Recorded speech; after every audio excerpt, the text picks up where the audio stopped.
Well, what we saw is highly promising. We in CLIP pursue the bioeconomy, and the bioeconomy will for sure depend on biomass producing regions. And the Tambov region is one of the most fruitful in the world.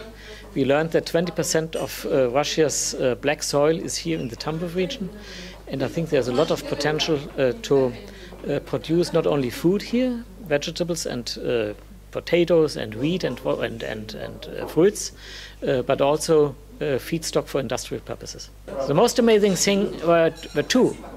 At first we saw a school which trains even young children in agriculture and makes them aware of the potential of agriculture, so that they might take their future occupation in that. And the next amazing thing for me was to learn how many companies here really invest in modern technologies, in storing and producing agricultural products. Well, the bioeconomy, which I mentioned in the beginning, is a global issue.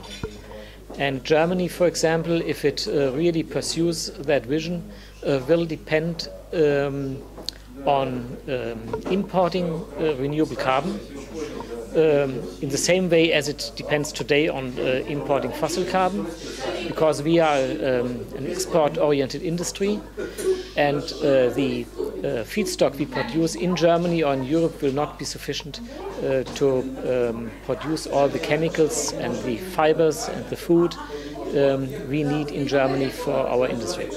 The vision of that for that cluster is for me to have it as a partner for the German cluster.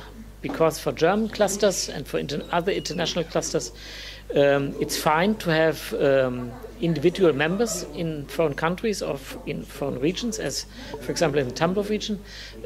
But for us, it's much more important as a cluster to have another cluster as a point of contact. The success of that trip and that fact-finding mission here to Tambov depended to a big share on the willingness of the people to share with us their experience, and not only that, to share with us their way of life, their hospitality, the meals.